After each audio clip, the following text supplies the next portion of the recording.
तर नमस्कार मंडळी, तुम्ही पाहिलंच असेल हा जयंत काणेकर आता आपल्या भावनासोबत, सिद्धूसोबत आणि सगळ्यांसोबतच कसा वागत असतो. आणि तोच जयंत काणेकर आता चक्क आपल्या सिद्धू आणि भावनावरती हल्ला करताना तुम्हाला पुढे पाहायला भेटेल. आणि या सगळ्याला जबाबदार असते फक्त आणि फक्त ती जान्हवी. कारण की तुम्हाला माहीत असेल की जयंत काणेकर डायरेक्ट ओपनली धमकी देतो जानूला आणि म्हणतो की तू जर माझ्यासोबत राहण्यास नकार दिला जानू, तर मी तुझ्या कुटुंबातील एक एक माणसाला असं संपवून टाकेल आणि सुरुवात करेल तुझ्या भावनाताईच्या बाळापासून.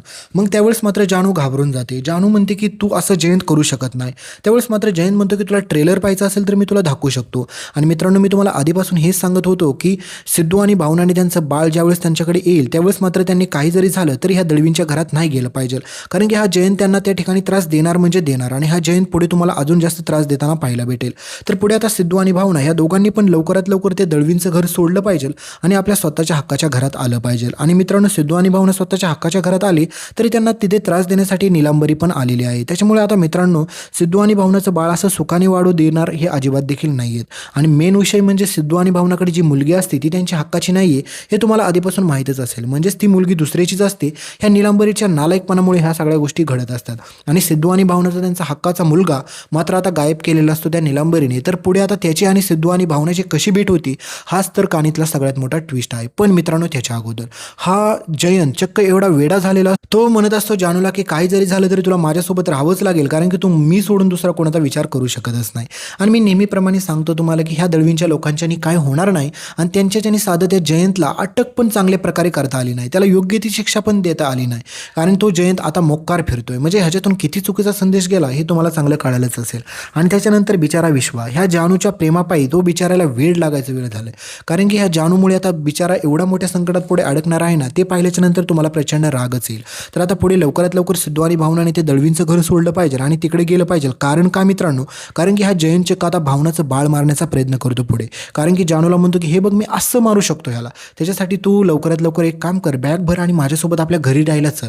आणि तिकडे गेलं तर तुझ्या फॅमिलीला काहीच त्रास होणार नाही. आणि मला खात्री आहे जानू, तू फक्त माझ्यासाठी आणि माझ्यासाठीच, तू फक्त तुझ्या फॅमिलीचा असा चुकीचा विचार करू शकत नाही. त्याच्यामुळे तुला तुझी फॅमिली जर आनंदात ठेवायची असेल, तुला तुझं भावनाताईचं बाळ सुखात ठेवायचं असेल तर तुला माझ्यासोबत यावंच लागेल.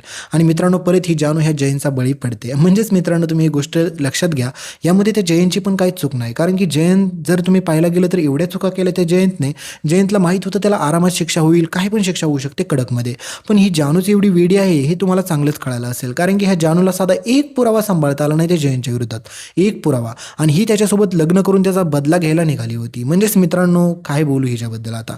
आणि या दळवींच्या लोकांच्या सहवासात सिद्धू भावना जर राहिले ना, तर त्यांना त्यांचं हक्काचं बाळ कधीच मिळू शकणार नाही. त्याच्यामुळे त्यांनी लवकरात लवकर ते घर सोडलं पाहिजे, स्वतःच्या घरात गेलं पाहिजे आणि ह्या भावनाने त्या निलांबरीपासून 10 हात लांब राहिलं पाहिजे.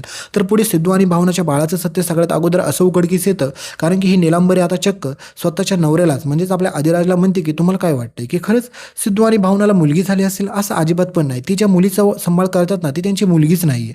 मग जावा पटकन तुमच्या जाऊन भावाला सांगा. आणि मग त्यावेळेस मात्र आता अधिराज म्हणतो की खरं सांग निलांबरी, तू काय केलं ह्या सगळ्यामध्ये, तू तर नाही ना? त्यावेळेस मात्र निलांबरी म्हणते ओरडू नका, कारण की जिथं ओरडायला हवं होतं ना तिथे तुम्ही अजिबात पण ओरडला नाही.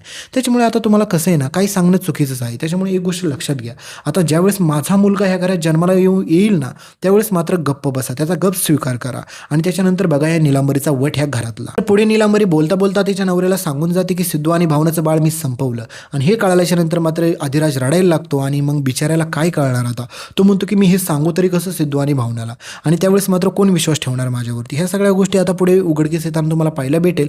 पण सिद्धू आणि भावनाने लवकरात लवकर ते दळवींचं घर सोडलं पाहिजे का नाही, याबाबत तुमचं मत काय हे नक्की कमेंटमध्ये सांगा. भेटूया पुढच्या अपडेटमध्ये. तोपर्यंत बाबा.